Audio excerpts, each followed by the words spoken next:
说这种犯上作乱的言语，这是公然反叛。我本来就是反叛，难道你此刻方知？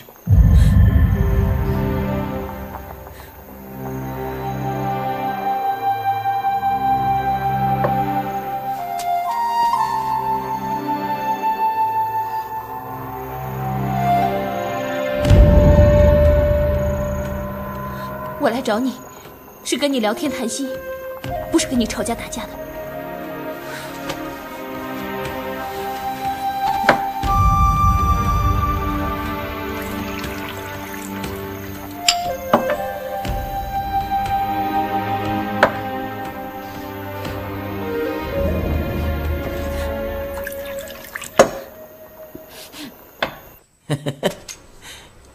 小美人儿。我来给你解开穴道，说好了，不许出事儿。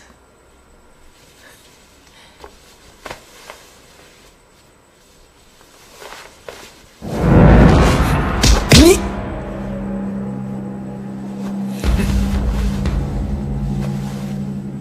这就怨不得我了，这都是你风流成性惹的祸。我行不更名，坐不改姓，名叫光明右使范瑶是也。我现在杀了你，算不得英雄好汉。我留你一条性命，你如若不服，随时找我报仇。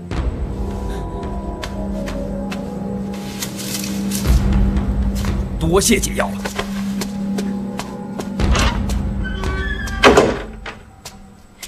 芷若，是不是你觉得事情来得太突然，一时无法接受？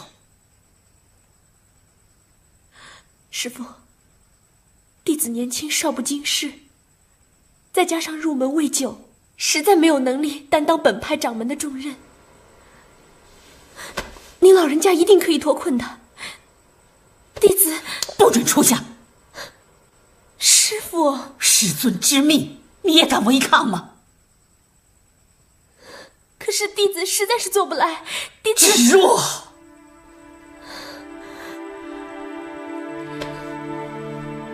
芷若，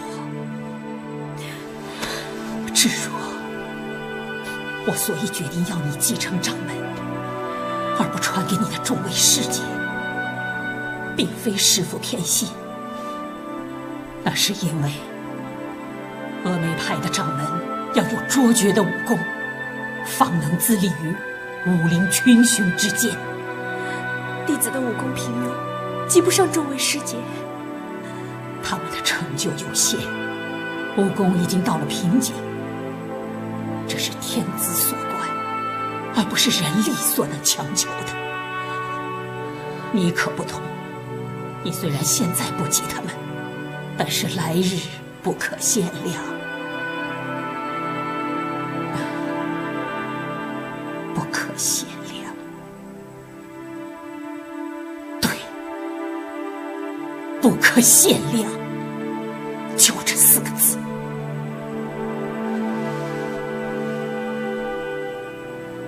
芷若，你现在已经是本派的掌门了，本派有件大秘密，我必须告诉你。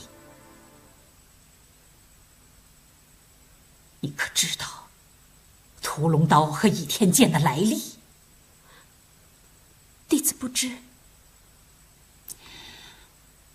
本派的创派祖师郭襄，是当年郭大侠郭靖的小女儿。这郭大侠生平有2项绝艺，其一是行军打仗的兵法，其二便是武功。他为了把毕生的绝艺传给后人，他就请了高手匠人，把杨过送给郭祖师的一柄玄铁重剑融了，再加以西方精金，铸成了一柄屠龙刀，一把倚天剑。屠龙刀里藏有兵法，倚天剑里藏有武功秘籍，一部九阴真经，一部降龙18掌掌法精义。郭大侠盼望后人能习得剑中的武功，替天行道，为民除害。可是后人只知道，屠龙刀是武林至尊，唯有倚天剑才能匹敌。可何以为至尊，谁也不知道了。唉，只可惜呀，为师不幸，误中奸计，倚天剑落入了魔教的手中。师傅，倚天剑是被那个姓赵的姑娘拿走的。姓赵的女子和魔教教主是同路人。张公子他不是魔头，你到现在还为张无忌说话。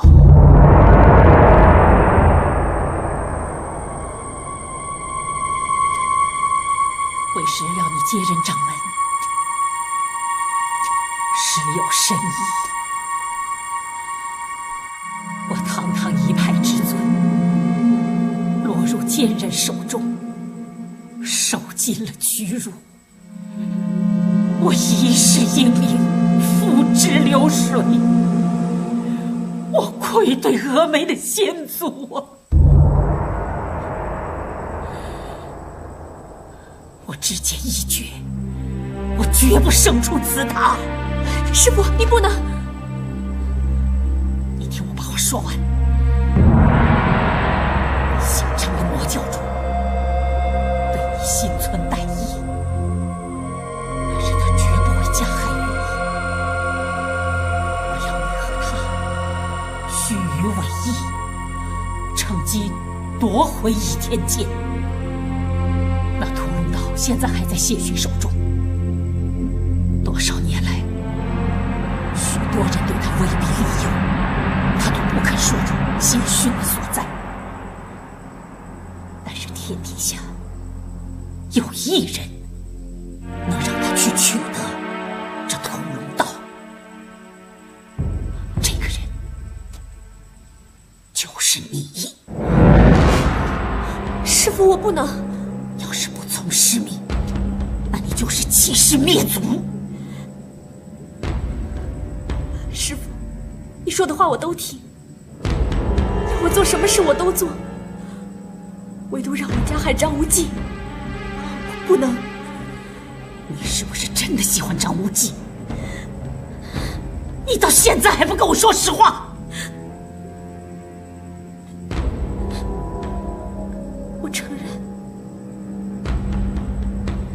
我承认我喜欢张无忌，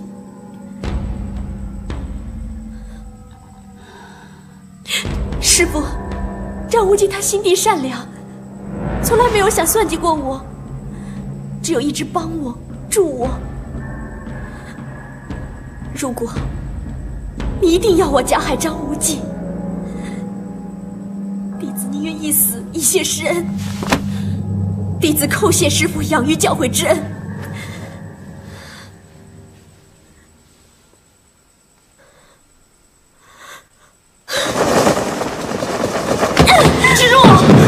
师父，你这是何苦呢？师父没让你死啊！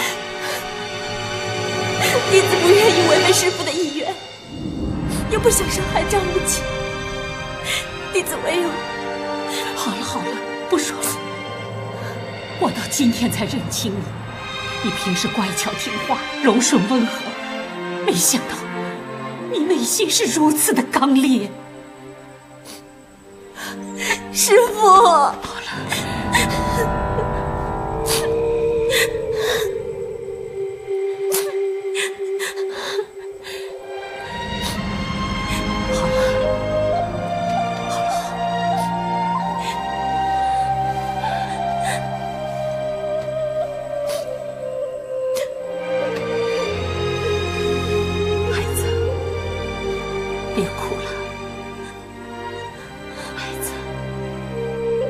师父要你以色相，又取宝刀宝剑，这绝非侠义之人所为。但是成大事者，只能不顾小节。现在倚天剑在那姓赵的丫头的手中，屠龙刀又在杀人如麻的谢逊手中。有一天，他们同流合污，刀剑相逢，又取得郭大侠的秘籍，那将是荼毒苍生，天底下不知有多少人无故丧生，妻离子散呐！去除援兵的大业，也就难上加难了。芷若，我知道这件事情对你来说很为难，师父也实不忍心让你独自担当。但是我一生练武，所为何事啊？孩子，为了天下的百姓，师父求你了。师父，你这是……你不答应，我就不骑。师父，你不要逼我嘛！弟子求您了。你说的对，我逼你答应，我求你答应。师父，在这短短的片刻当中，你连续要我答应你3件大事。先前让我发毒誓，不许对张无忌倾心，再让我接任本派掌门，然后还要我色诱张无忌去骗取屠龙刀和倚天剑。就算是给我10年的时间，要我分别答应这些事，我也难以抉择。更何况在这片刻当中呢？师父，弟子承受不了。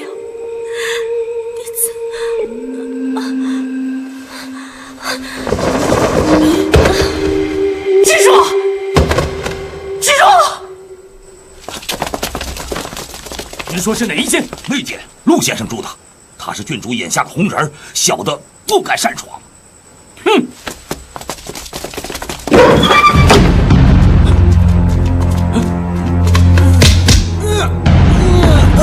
世子，这是怎么回事？说！我们招了苦头头的到了。苦头头？啊，苦大师。哼哼。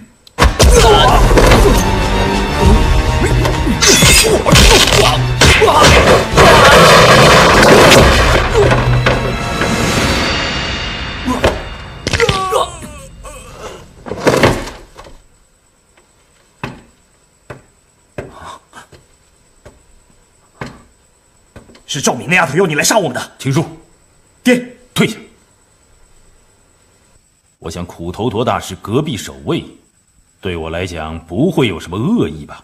宋大家不愧是武当派的当家，我是明教光明右使者范瑶，奉教主之命给你们送解药来了。怕是赵敏的诡计，信不信由你，我没时间给你解释，我还要给各派送解药去。哎，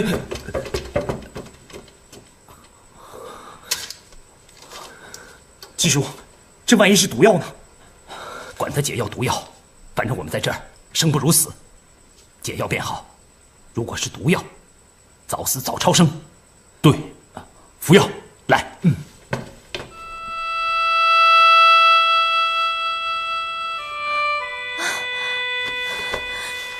师父，你快些请起。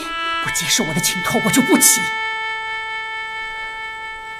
一日为师，终身是母。我自幼父母双亡，是师父养育教诲我成人，恩重如山，情深似海。我不能做一个不孝的人。芷若，你答应了。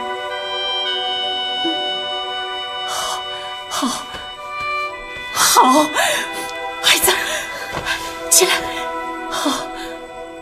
好孩子，我跟你说，你取得屠龙刀和倚天剑后，找个隐秘的地方，一手制刀，一手持剑，运足你的内力，将刀剑互啄，这时宝刀宝剑就会同时折断。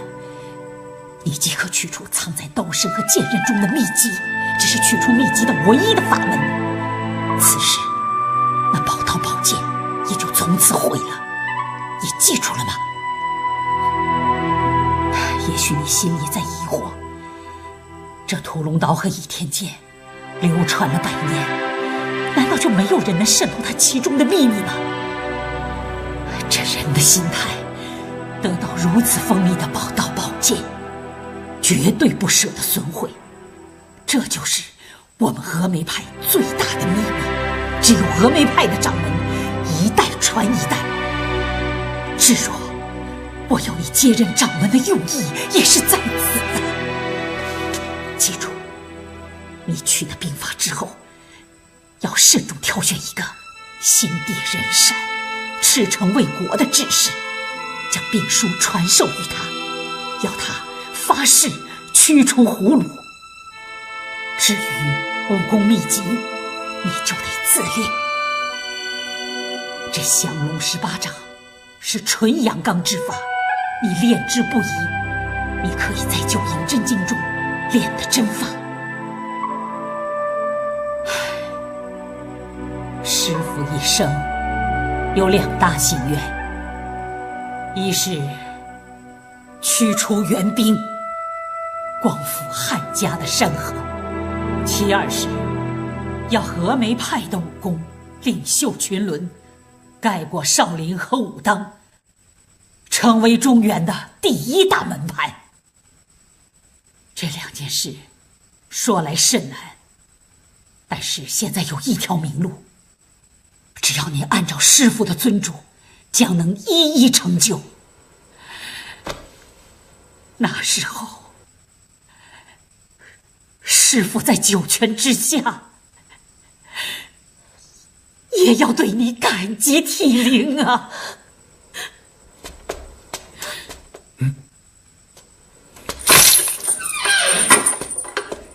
原来你们藏在这里，找了你们半天。这是10香软筋散的解药，赶快把它服下去。哎呀，你们怎么那么烦呢？每个人都需要我解释一遍。我是明教光明右使范瑶，费尽心思盗来解药，特来相救师太。魔教奸贼，你到现在还来戏弄我？我怎么跟你……不必多说，要杀就杀，要滚就滚，别在这碍事。哎呀，你算把我气死了！我可是一片好心呐，你却狗咬吕洞宾，你这个可恶的老贼你！要不是我内力已失，就凭你这句话，我扇你一耳光！你，好，算你高明。我的计谋被你识破了，我告诉你，我就是来存心戏弄你的。看到没有？这是毒上加毒的毒药，你有胆量就把它吃到肚子里去嘛。这个药一下肚，你就会肝肠寸断，你会死得惨不可言，惨不忍睹，惨上加惨。师父，师父！哎，你也吃下去吧，不准害我徒儿！师父，师父！知若，快把毒药吐出来，快呀！吃到肚子里了，吐不出来了。少林群僧武当朱霞全服了我的毒药。我名叫是好是歹，即刻便知。哈哈哈哈哈哈！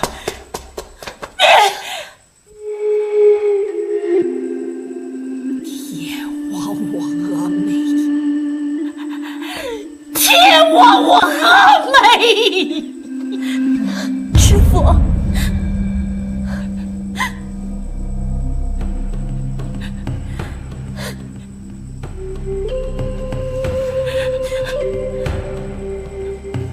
智若，你服了毒药，师父的心血尽付东流。天亡我峨眉！师父，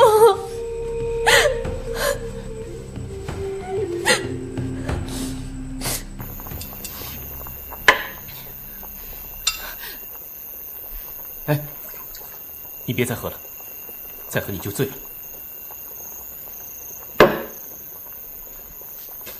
你关心我吗？是朋友，就会关心。是啊，我都忘了，我们还是朋友哦。赵姑娘，夜已深了，我送你回去吧。怎么，是朋友，多陪我一会儿都不行啊？好，你喜欢在这里喝酒说话，我就陪你。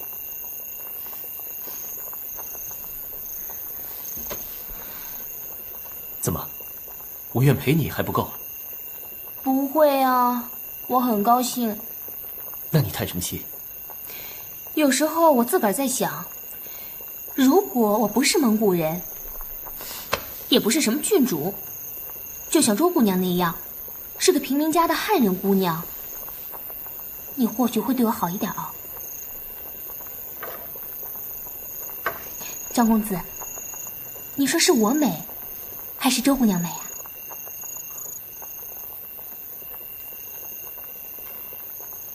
自然是你美。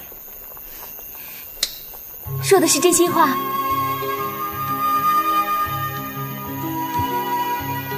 我要听你说。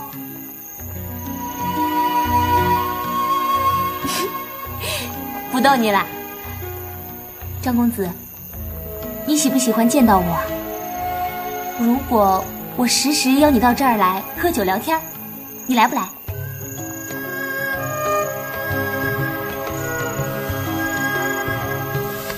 你怎么不回答我的话呢？我在这儿不能久留，过不了几天，我就要南下。南下？你去南方做什么？我不说你也猜到了，我说出来就惹得你不开心。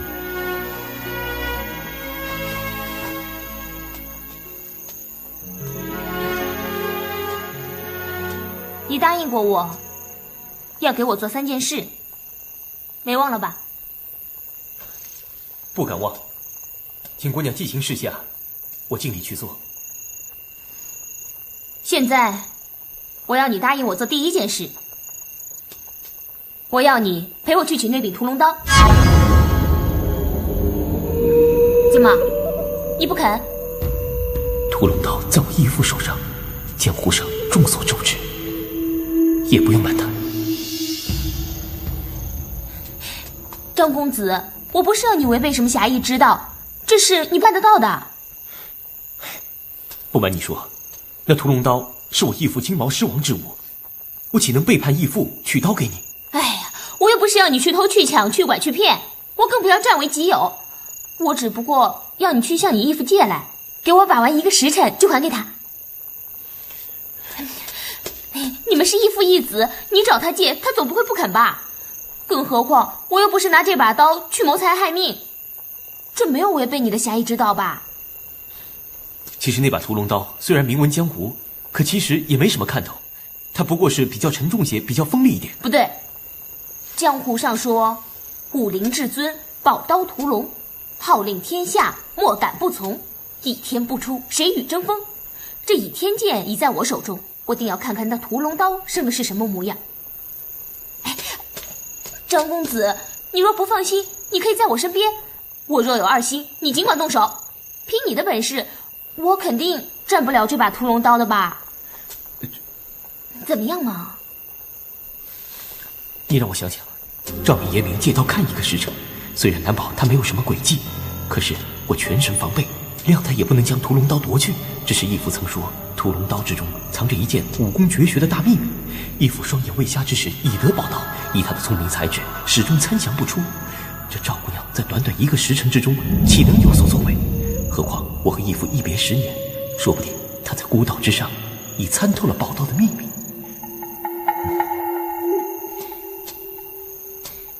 你不肯啊？那就算了。不过我要你答应我做另外1件事，那件事可就难喽。好，我答应你去借屠龙刀，不过严明在先，我只借你看1个时辰。倘若你意图抢占的话，那就别怪无礼了。你想的太多啦，那刀那么沉，就算你恭恭敬敬的送给我，我也不稀罕呢。哎，什么时候去取刀啊？这几天吧。那就再好不过了，我回去收拾一下，什么时候动身，什么时候约我。哎，你也要去啊？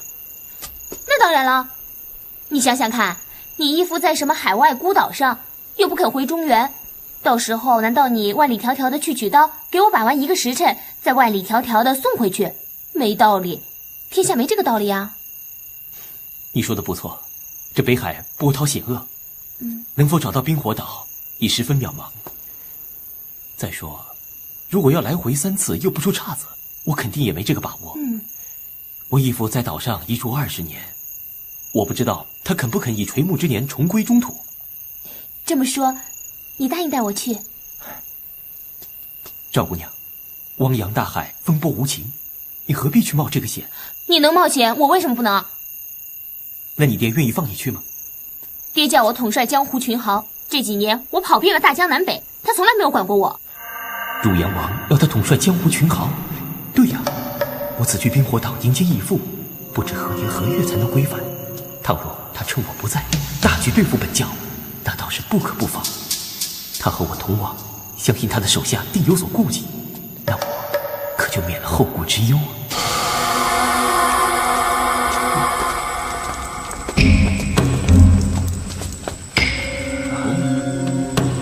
孔师傅，你给我下来！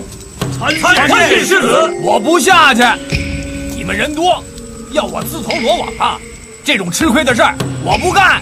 死头陀，你再不下来，我就上去了。何老二，你要是敢上来，我就敢把这头银鹿和韩姬给你扔下去。顾师傅，把我爱妾放下来！抱歉了，世子，我恕难从命啊。不太对呀，贺先生，这苦头陀似乎有意拖延时间，你知不知道他有什么图谋？回世子话，这死头陀抢了我师哥的解药，想要解救塔中囚禁的一干叛逆。我明白了，来人，点火，给我烧了宝塔！是，快点，快点！带人用强弓守住，无论谁从塔上跳下来，一概射杀。是，世子，我师哥在上面啊！这头陀不可能在塔上等一辈子，塔下一举火，他自会下来。可是他要把我师哥拴下来，那可怎么办？世子，这火万万不能点，跑了6大门派的高手，就是纵虎归山啊！爹面前谁也担不下这个责任，衡量轻重之下，我的爱妾都可以不要了，更何况陆战客！动手，不能点火！陆先生，你敢快上！我要救我师哥，不能点火！给我拿下！点火！王宝宝，你还真够心狠手辣，爱妾都不顾，真点火啊！怎么样嘛？你怎么不说话？好，我出发之时就来约你。那边不是万安寺吗？对呀，糟糕了，万安寺失火了！顾大师，赵姑娘，失陪了。等等我和你一起去。王宝宝放火烧塔，他是不在乎你们的性命啊！不行，救人保命要紧。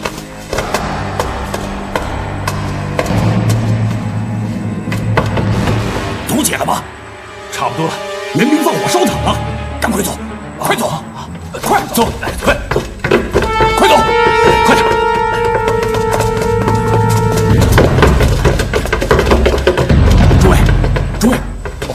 诸位的功力恢复的怎么样了？阿弥陀佛，多谢施主相救。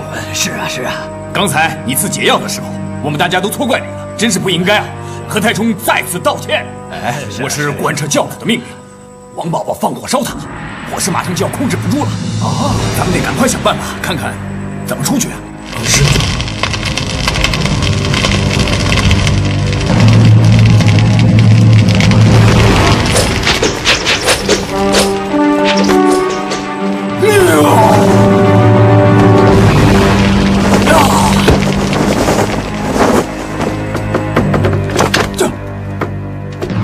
嘿，贺老二，你听着，你再上一层，我就把这只鹿扔下去，那个时候单把它摔成一团鹿肉酱。库头陀，库大师，我师兄弟跟你往日无冤，近日无仇，你何苦如此跟我们过不去呢？顾大师，你想要救你的老情人，灭绝师太，和你的女儿周姑娘，你尽管去救，绝不阻拦。只要你放了我大师兄，我玄冥二老说一是一，说二是二，绝不食言。满嘴胡说八道！师傅，你说什么也没用。陆让客是我的护身符，我就不放。是谁？是谁在那胡说八道？是谁？师太，师太，塔下那贺老儿岂有此理！师傅，芷若，你还好吗？臭老鬼，你嘴里不清不白的说些什么？老师太，我请你劝劝你的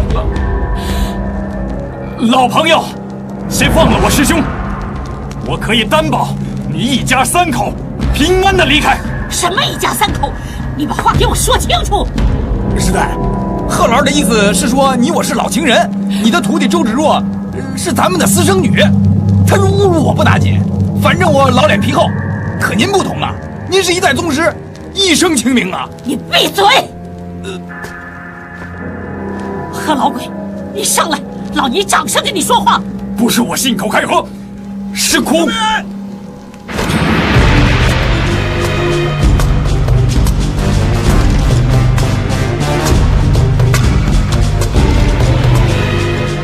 杨修，来得好，给我拿下！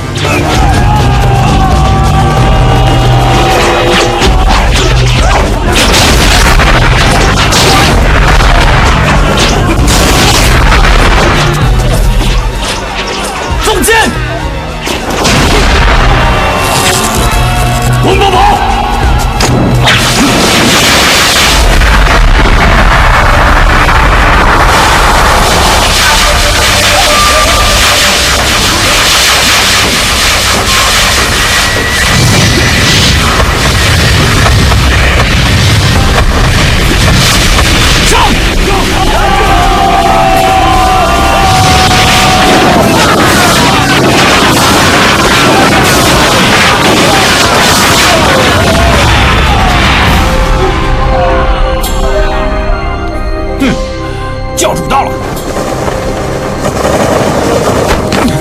杨宗师，我不是不让你来吗？下担心您的安危，朱坛主已在路上，随后到。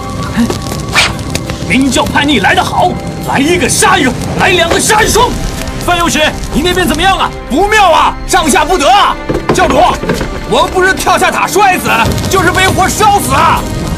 给我冲！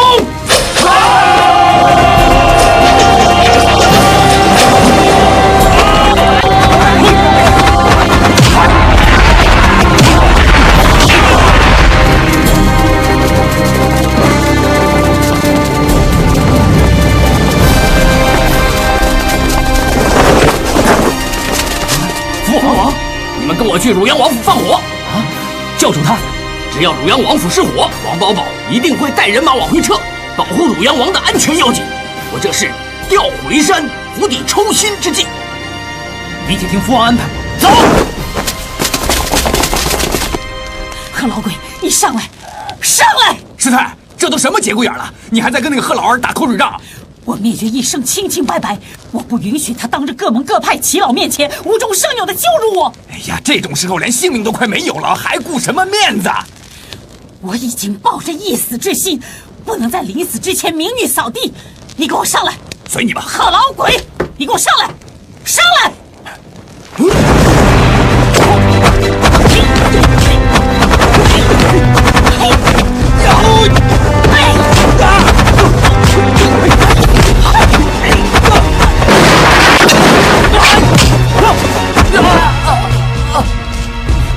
张公子，等等！张公子，请不要伤害我哥。妹妹，快下令救火放人，否则我对不起二位了。郡主，不好了！什么事？王府失火了！失火了！赶快回去保护爹。我们走。教主，扫出危险了。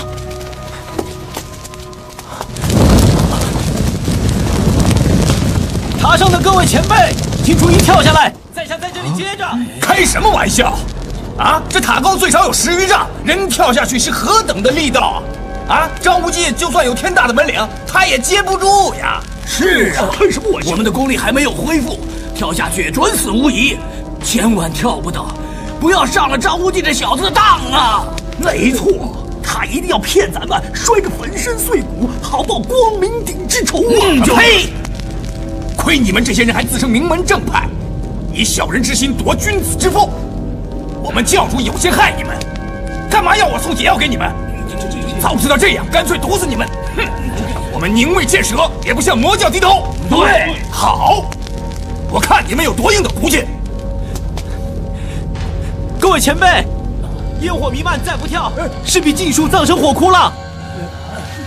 要死要活，你们自己决定。顾七叔，其他人也许有所顾忌，相信我，无忌不会害你的。你先跳吧。顾不了那么多了，我先跳。七弟，我信得过无忌，七叔，怕只怕张无忌武功再强，也绝技接不住这下坠的力道啊！与其在这活活烧死，还不如跳下去摔死。无忌，我下来了。七弟，七师叔，相信我，无忌不会害你的。无忌，我下来了。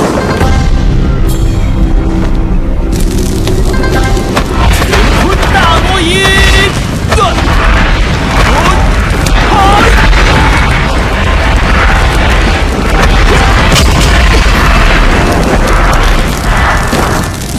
没事吧？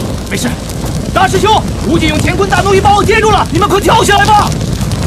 莫大侠，你来盯住他们。好。再看一下。啊！现在你们该相信我们教主是真心诚意的救你们吧？是。来，那我们咱们跳啊！我还真以为你们是骨头硬的很，还不是一个胆小怕死。我来了！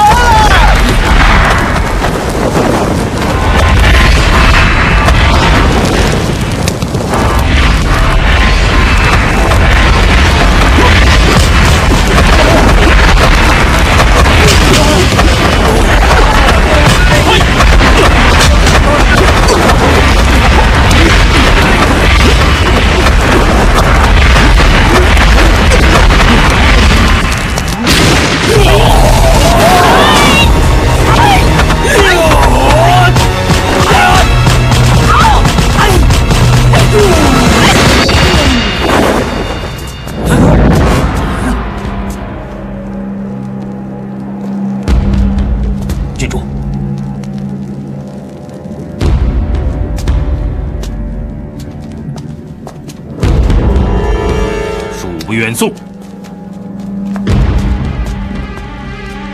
莫大侠，这里就交给你了。放心。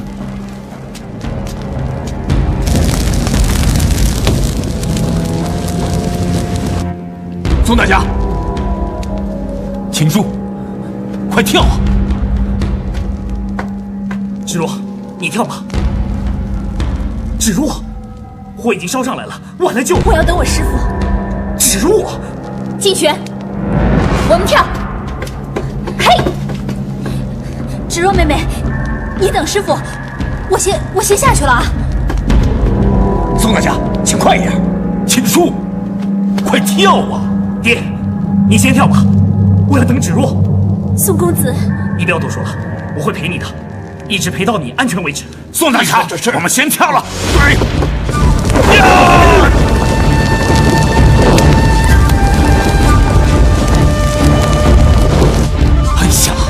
真女大不中留！你看我的儿子，哎，秦叔，爹跳，快，爹跳啊！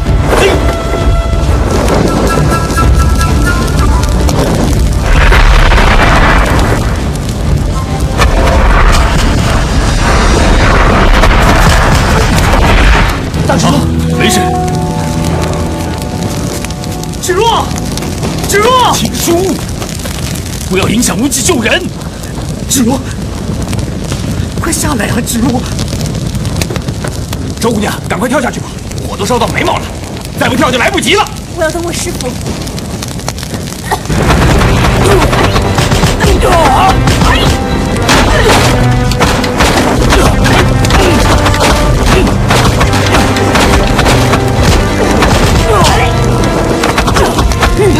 师傅，芷若，别管我，你先跳。师太，师傅，卑鄙小人，我留你师兄有何用啊？哎，师兄，啊！师兄！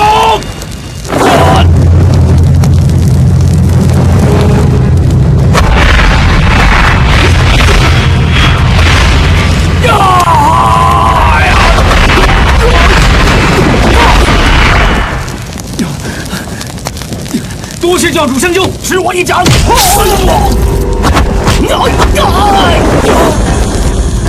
万有师，灭绝时代，周姑娘，你们快跳下来啊！师傅，芷若，我这掌挨得可不轻，你快跳下去吧。不，师傅先跳，我再跳。我还有账要跟他算。我哪有欠你的账啊？你少说废话！我懒得理你。教主，我来了。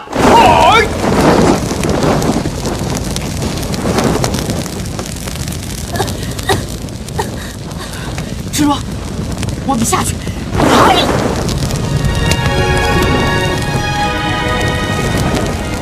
芷若，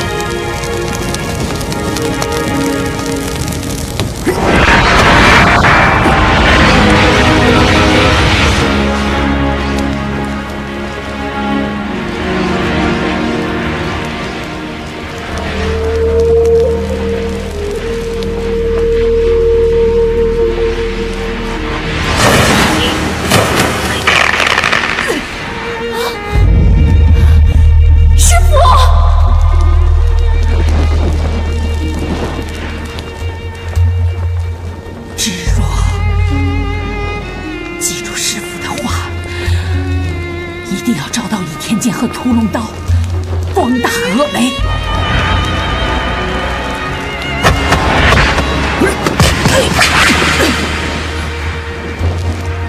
芷若，你别忘了，你发过的毒誓。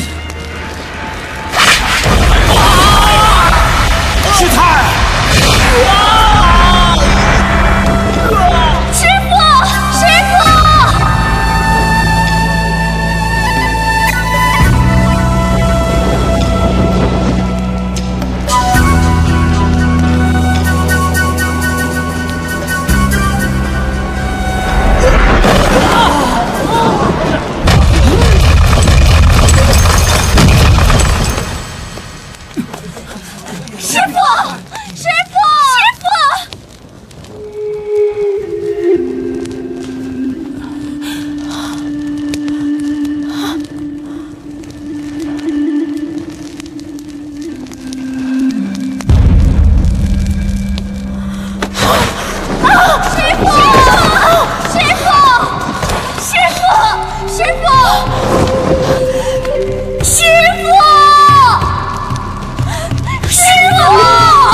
从今天起，你为本派掌门，我的意愿，你不会违背吧？是，弟子不敢忘记师父。师太，师太，让我看看你的伤势。张无忌，我警告你，你要是敢动芷若一根汗毛，我变成鬼也饶不过你。师太，师太，师太。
作时，我不是不让你来吗？下担心您的安危，朱坛主已在路上，随后到。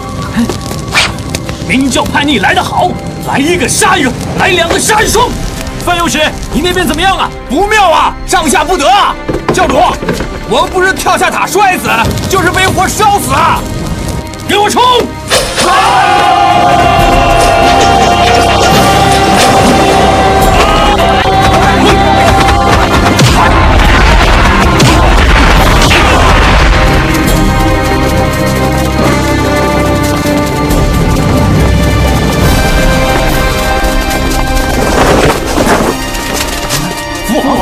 你们跟我去汝阳王府放火！啊，教主他，只要汝阳王府失火，王保保一定会带人马往回撤，保护汝阳王的安全要紧。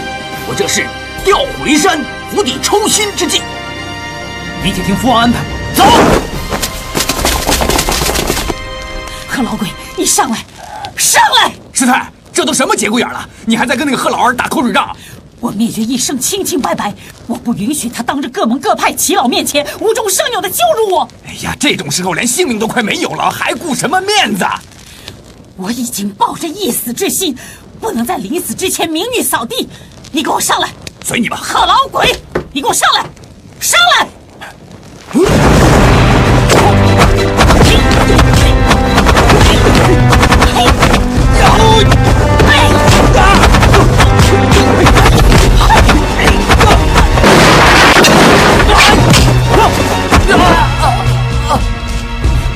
张公子，等等！张公子，请不要伤害我哥。妹妹，快下令救火放人，否则我对不起二位了。郡主，不好了！什么事？王府失火了！失火了！赶快回去保护爹。我们走。教主，扫出危险了。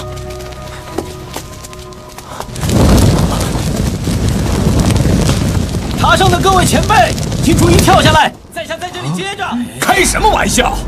啊，这塔高最少有10余丈，人跳下去是何等的力道啊！张无忌就算有天大的本领，他也接不住呀。是啊，我们的功力还没有恢复，跳下去准死无疑，千万跳不得，不要上了张无忌这小子的当啊！没错，他一定要骗咱们摔个粉身碎骨，好报光明顶之仇啊！呸！亏你们这些人还自称名门正派，以小人之心夺君子之腹。我们教主有心害你们，干嘛要我送解药给你们？早知道这样，干脆毒死你们！哼！我们宁为剑蛇，也不向魔教低头。对，好，我看你们有多硬的骨气。各位前辈，烟火弥漫，再不跳，势必尽数葬身火窟了。要死要活，你们自己决定。过期说，其他人也许有所顾忌，相信我，无忌不会害你的。你先跳吧。顾不了那么多了，我先跳。七弟，我信得过无忌。七叔，怕只怕张无忌武功再强，也绝技接不住这下坠的力道啊！与其在这活活烧死，还不如跳下去摔死。无忌，我下来了。七弟，七师叔，相信我，无忌不会害你的。无忌，我下来了。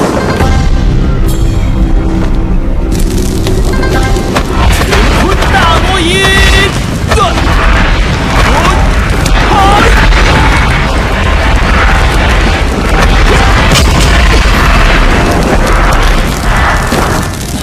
没事吧？没事。大师兄，无忌用乾坤大挪移把我接住了，你们快跳下来吧！郭大侠，你来盯住他们。好。再看一下。啊！现在你们该相信我们教主是真心诚意的救你们吧？是，来，那么咱们跳啊！我来，我还真以为你们是不对硬的很，还不是一个胆小怕死。我来了！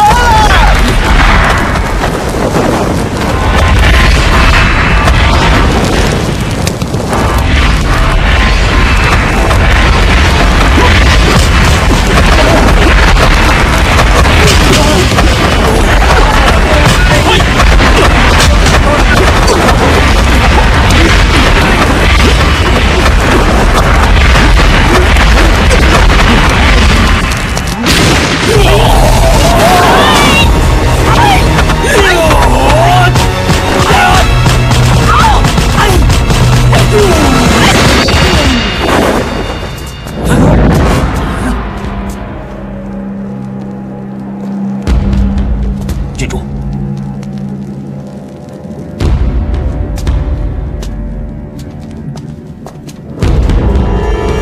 恕不远送。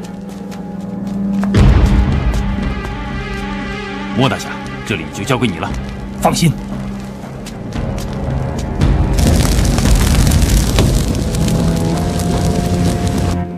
宋大侠，秦叔，快跳啊！芷若，你跳吧。芷若，火已经烧上来了，晚了就……我要等我师傅。芷若，金泉，我们跳。嘿，芷若妹妹，你等师傅，我先下去了啊。宋大侠，请快一点。秦叔，快跳啊！爹，你先跳吧，我要等芷若。宋公子，你不要多说了，我会陪你的，一直陪到你安全为止。宋大侠，我们先跳了。对。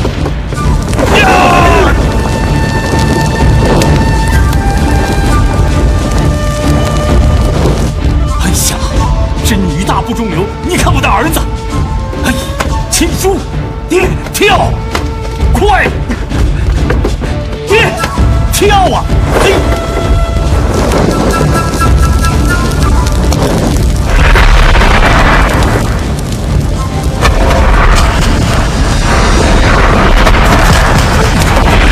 大叔，没事。芷若，芷若，秦叔，不要影响无忌救人。芷若，快下来啊！芷若，周姑娘，赶快跳下去吧，火都烧到眉毛了，再不跳就来不及了。我要等我师傅。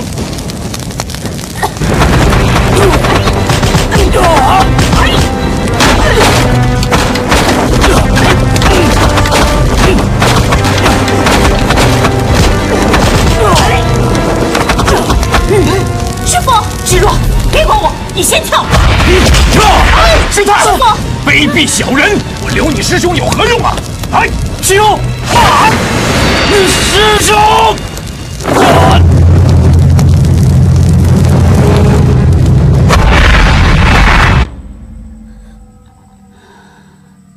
师傅，张无忌他心地善良，从来没有想算计过我，只有一直帮我、助我。如果你一定要我加害张无忌，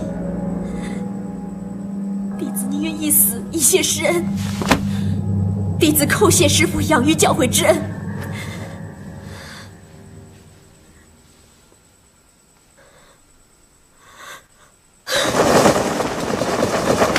芷若，芷若，你这是何苦呢？师父没让你死啊！弟子不愿意违背师父的意愿，又不想伤害张无忌，弟子唯有……好了好了，不说了。我到今天才认清你，你平时乖巧听话、柔顺温和，没想到你内心是如此的刚烈。师父，好了。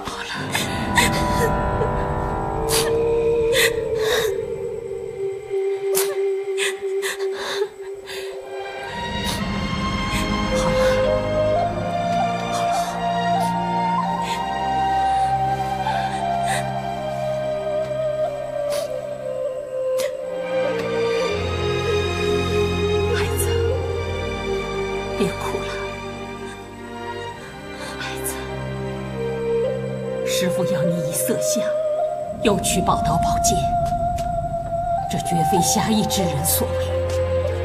但是成大事者，只能不顾小节。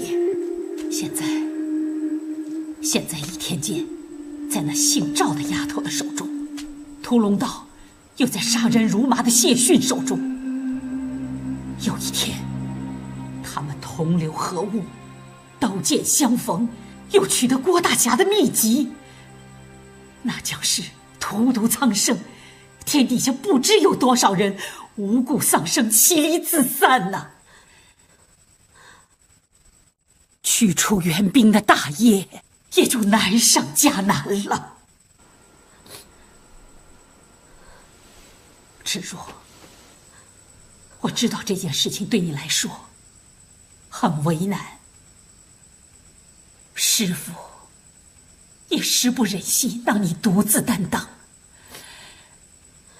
但是我一生练武，所为何事啊？孩子，为了天下的百姓，师父求你了。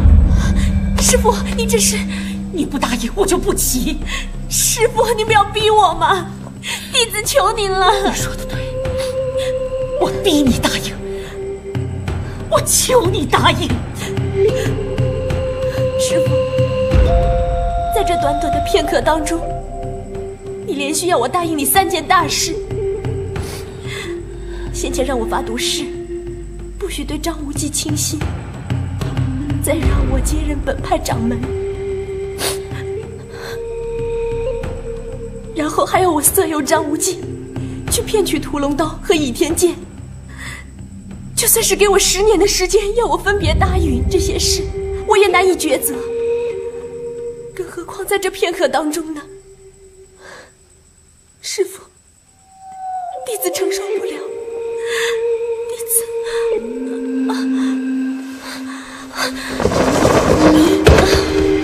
执着，执着。您说是哪一件？那件，陆先生住的，他是郡主眼下的红人，小的不敢擅闯。哼！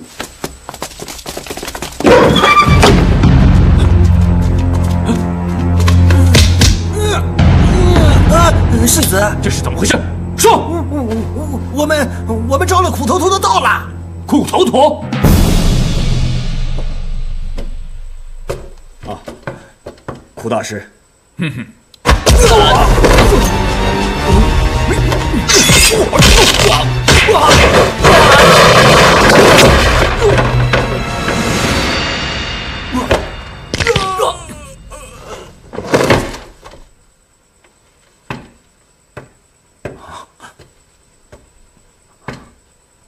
是赵敏那丫头要你来杀我们的。请说。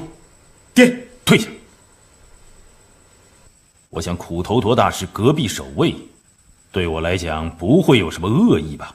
宋大家不愧是武当派的当家，我是明教光明右使者范瑶，奉教主之命给你们送解药来了。怕是赵敏的诡计，信不信由你，我没时间给你解释，我还要给各派送解药去。哎，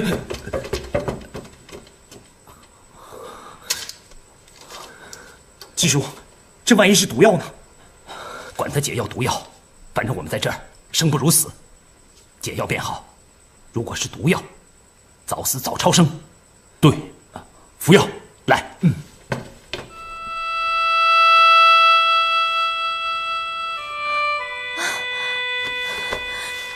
师父，你快些请起。不接受我的请托，我就不起。一日为师，终身是母。我自幼父母双亡，是师父养育教诲我成人，恩重如山，情深似海。我不能做一个不孝的人。执着，你答应了。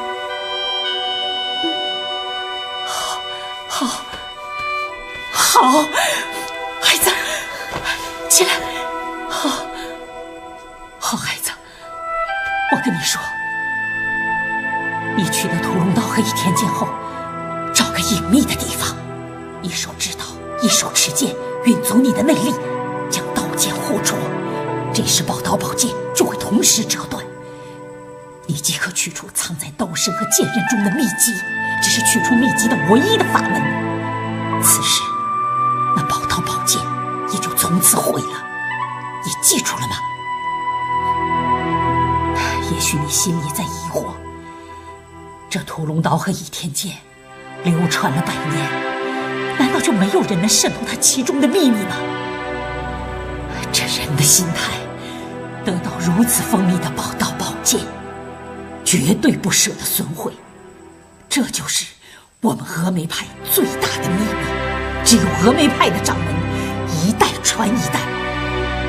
执着，我要你接任掌门的用意也是在此的。记住，你取得兵法之后，要慎重挑选一个心地仁善、赤诚为国的志士，将兵书传授于他，要他发誓驱除胡虏。至于武功秘籍，你就得自练。这降龙18掌是纯阳刚之法，你练之不疑，你可以在九阴真经中透了宝刀的秘密。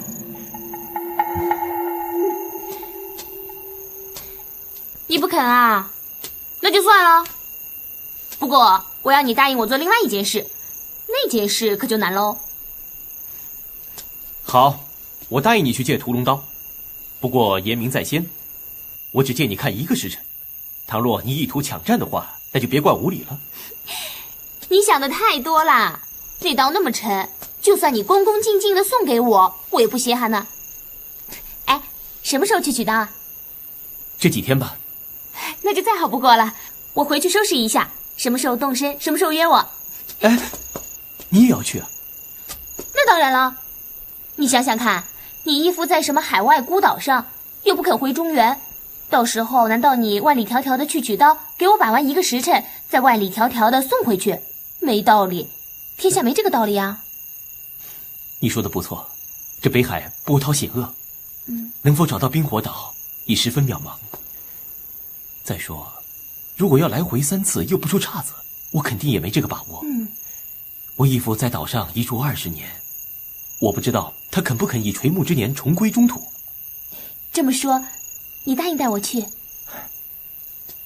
赵姑娘，汪洋大海，风波无情，你何必去冒这个险？你能冒险，我为什么不能？那你爹愿意放你去吗？爹叫我统帅江湖群豪，这几年我跑遍了大江南北，他从来没有管过我。汝阳王要他统帅江湖群豪，对呀，我此去冰火岛迎接义父，不知何年何月才能归返。倘若他趁我不在，大举对付本教，那倒是不可不防。他和我同往，相信他的手下定有所顾忌，那我可就免了后顾之忧啊。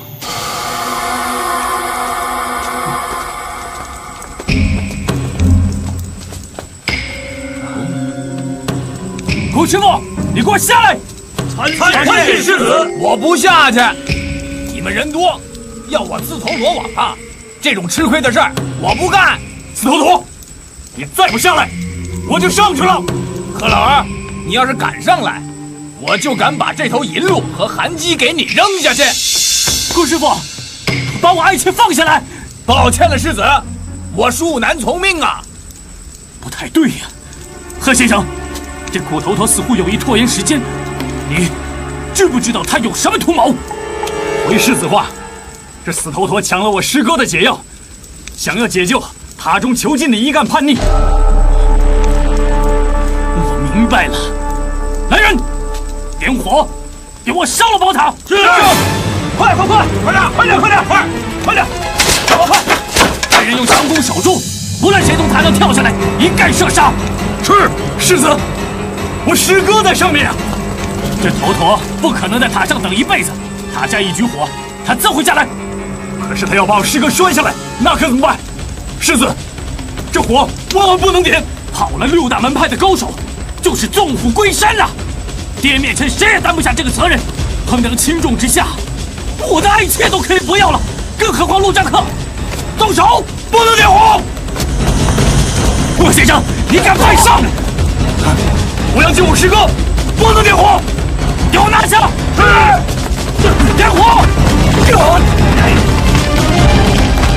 王宝宝，你还真够心狠手辣，爱妾都不顾，真点火啊！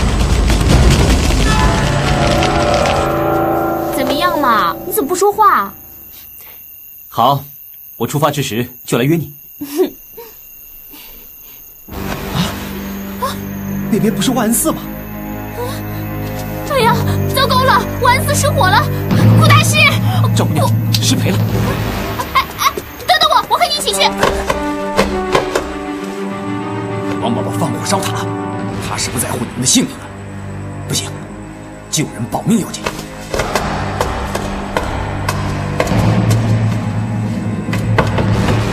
解了吗？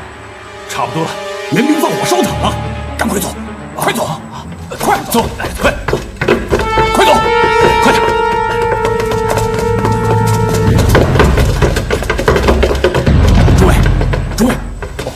诸位的功力恢复的怎么样了？阿弥陀佛，多谢施主相救。是啊，是啊，刚才你赐解药的时候，我们大家都错怪你了，真是不应该啊！何太冲在此道歉。哎，我是贯彻教主的命令，王宝宝放火烧塔，火势马上就要控制不住了。啊，咱们得赶快想办法，看看怎么出去啊！是。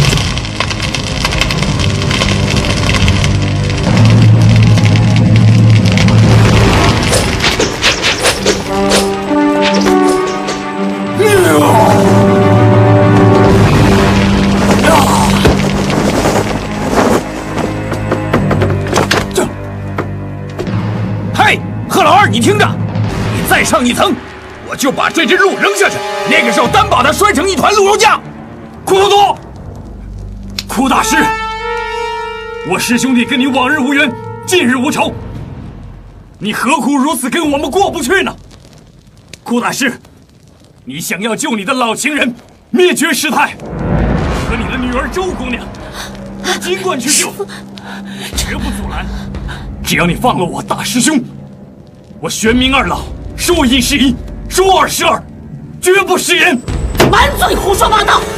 师傅，你说什么也没用，陆让客是我的护身符，我就不放。是谁？是谁在那胡说八道？是谁？师太，师太，塔下那贺老儿岂有此理！师傅，芷若，你还好吗？臭老鬼，你嘴里不清不白的说些什么？老师太，我请你劝劝你的老朋友，先放了我师兄，我可以担保你一家三口平安的离开。什么一家三口？你把话给我说清楚！师太，贺老二的意思是说你我是老情人，你的徒弟周芷若是咱们的私生女，他辱辱我不打紧，反正我老脸皮厚。可您不同啊，您是一代宗师，一生清明啊！你闭嘴！贺老鬼，你上来，老尼掌声跟你说话。不是我信口开河，是苦。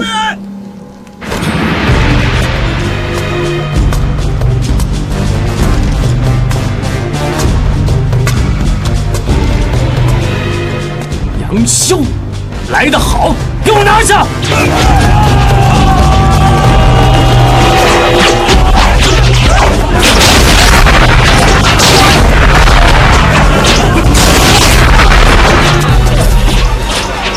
中箭！王宝宝！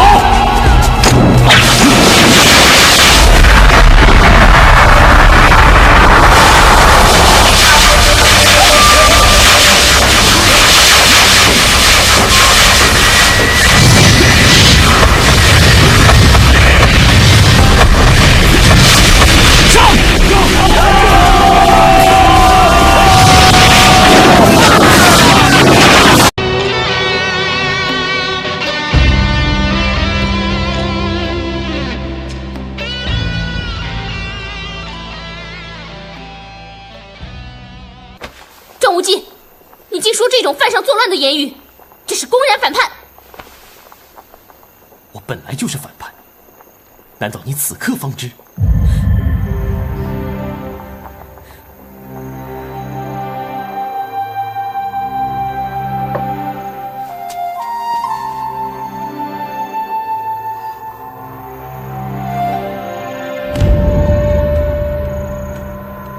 我来找你，是跟你聊天谈心，不是跟你吵架打架的。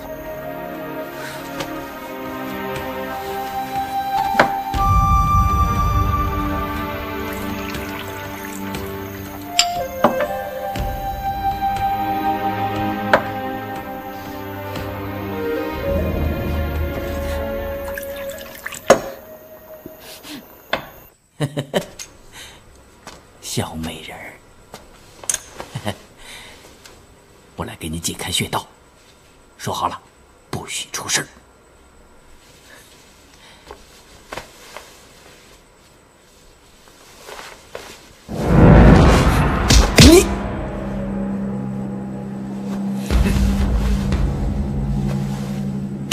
这就怨不得我了，这都是你风流成性惹的祸。我行不更名，坐不改姓，名叫光明右使范尧是也。我现在杀了你，算不得英雄好汉，我留你一条性命，你如若不服，随时找我报仇。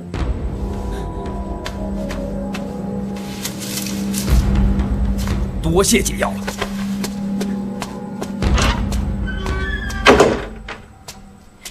芷若，是不是你觉得事情来得太突然，一时无法接受？师父，弟子年轻少不经事，再加上入门未久，实在没有能力担当本派掌门的重任。您老人家一定可以脱困的。弟子不准出下！师父，师尊之命，你也敢违抗吗？可是弟子实在是做不来。弟子芷若，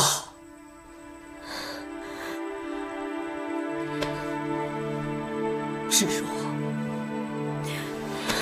芷若，我所以决定要你继承掌门，而不传给你的众位师姐，并非师父偏心，那是因为峨眉派的掌门要有卓绝的武功，方能自立于武林群雄之间。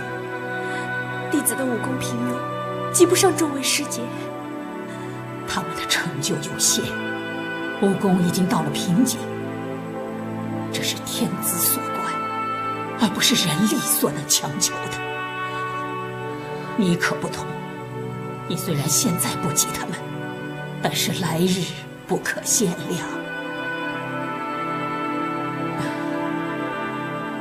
不可限量。对，不可限量，就这4个字。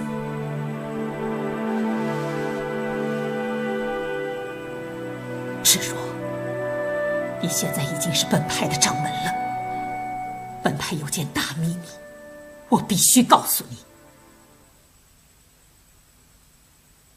你可知道屠龙刀和倚天剑的来历？弟子不知。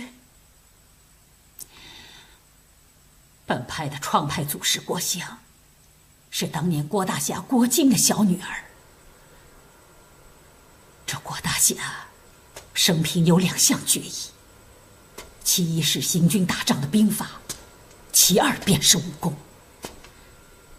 他为了把毕生的绝艺传给后人，他就请了高手匠人，把杨过送给郭祖师的一柄玄铁重剑融了，再加以西方精金，铸成了一柄屠龙刀，一把倚天剑。屠龙刀里藏有兵法，倚天剑里藏有武功秘籍，一部九阴真经，一部降龙18掌掌法精义。郭大侠盼望后人能习得剑中的武功，替天行道，为民除害。可是后人只知道屠龙刀是武林至尊，唯有倚天剑才能匹敌。可何以为至尊，谁也不知道了。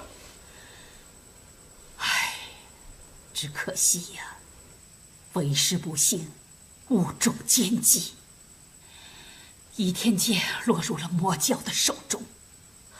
师父，倚天剑是被那个姓赵的姑娘拿走的。姓赵的女子和魔教教主是同路人。张公子他不是魔头。你到现在还为张无忌说话？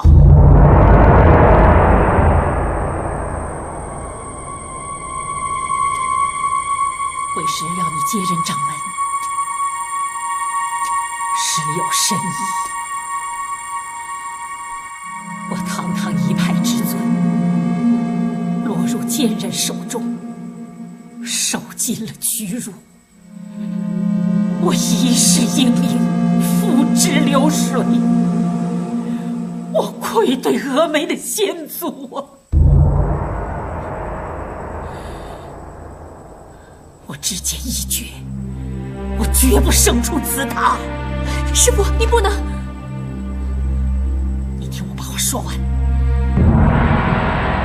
姓张的魔教主对你心存歹意，但是他绝不会加害于你。我要你和他虚与委蛇，趁机夺回倚天剑。那屠龙岛现在还在谢逊手中，多少年来，许多人对他威逼利诱，他都不肯说出谢逊的所在。但是天底下有一人能让他去取得这屠龙道，这个人就是你。师父，我不能。要是不从师命，那你就是欺师灭祖。师父，你说的话我都听，让我做什么事我都做，唯独让我加害张无忌，我不能。你是不是真的喜欢张无忌？你到现在还不跟我说实话？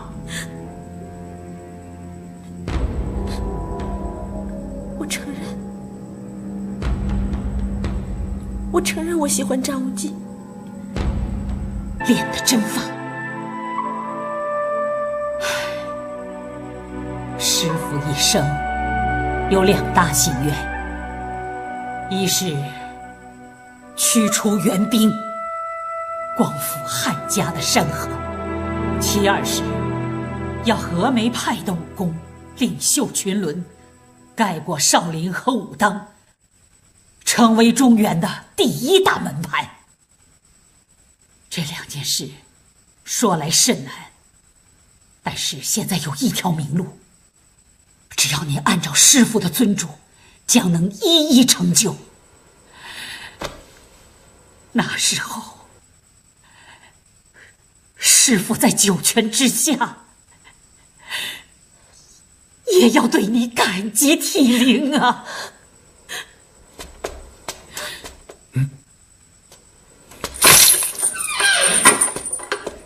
原来你们藏在这里，找了你们半天。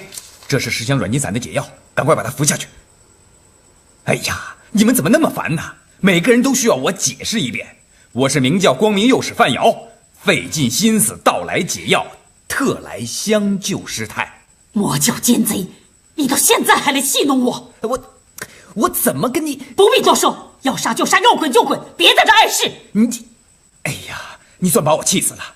我可是一片好心呐，你却狗咬吕洞宾，你这个可恶的老贼你！要不是我内力已逝，就凭你这句话，我扇你一耳光！你，好，算你高明。我的计谋被你识破了，我告诉你，我就是来存心戏弄你的。看到没有？这是毒上加毒的毒药，你有胆量就把它吃到肚子里去嘛。这个药一下肚，你就会肝肠寸断，你会死得惨不可言，惨不忍睹，惨上加惨。师父，师父！哎，你也吃下去吧，不准害我徒儿！师父，师父，师叔，快把毒药吐出来，快呀！吃到肚子里了，吐不出来了。少林群僧武当朱霞全服了我的毒药。我名叫是好是歹，即刻便知。哈哈哈哈哈哈！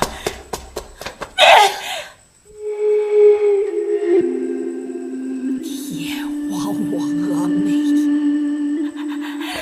天亡我峨眉！师父，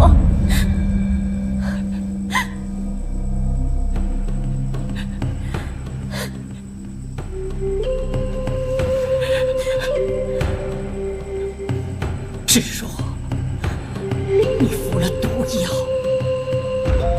师父的心血尽付东流，天亡我峨眉！师父，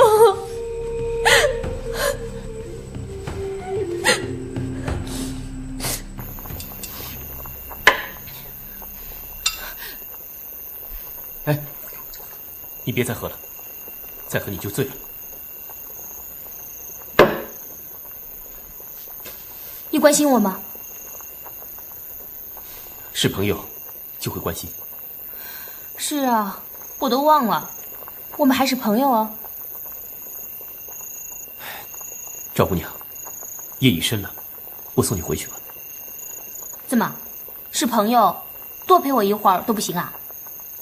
好，你喜欢在这里喝酒说话，我就陪你。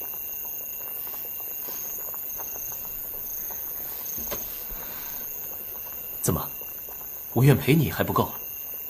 不会啊，我很高兴。那你叹什么气？有时候我自个儿在想，如果我不是蒙古人，也不是什么郡主，就像周姑娘那样，是个平民家的汉人姑娘，你或许会对我好一点哦。张公子，你说是我美，还是周姑娘美啊？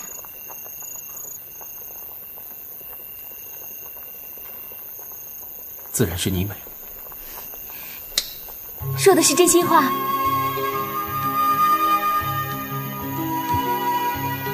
我要听你说。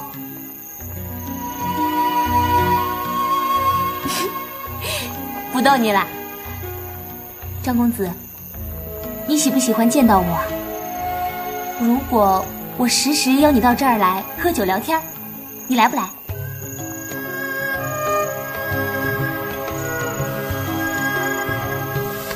你怎么不回答我的话呢？我在这儿不能久留，过不了几天，我就要南下。南下？你去南方做什么？我不说你也猜到了，我说出来就惹得你不开心。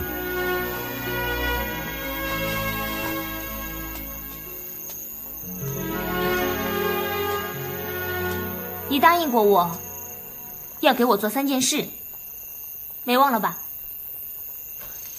不敢忘，请姑娘记行示下，我尽力去做。现在，我要你答应我做第1件事，我要你陪我去取那柄屠龙刀。怎么，你不肯？屠龙刀在我义父手上，江湖上众所周知，也不用瞒他。张公子，我不是要你违背什么侠义之道，这事你办得到的。不瞒你说，那屠龙刀是我义父金毛狮王之物，我岂能背叛义父取刀给你？哎呀，我又不是要你去偷去抢去拐去骗，我更不要占为己有，我只不过要你去向你义父借来，给我把玩1个时辰就还给他。你们是义父义子，你找他借，他总不会不肯吧？更何况我又不是拿这把刀去谋财害命，这没有违背你的侠义之道吧？其实那把屠龙刀虽然名闻江湖，可其实也没什么看头，它不过是比较沉重些，比较锋利一点。不对，江湖上说武林至尊，宝刀屠龙，号令天下，莫敢不从，倚天不出，谁与争锋？这倚天剑已在我手中，我定要看看那屠龙刀生的是什么模样。张公子，你若不放心，你可以在我身边，我若有2心，你尽管动手。凭你的本事，我肯定占不了这把屠龙刀的吧？怎么样嘛？你让我想想，照你爷明借刀看1个时辰，虽然难保他没有什么诡计，可是我全神防备，谅他也不能将屠龙刀夺去。只是义父曾说，屠龙刀之中藏着一件武功绝学的大秘密，义父双眼未瞎之时以得宝刀，以他的聪明才智，始终参详不出。这赵姑娘在短短1个时辰之中，岂能有所作为？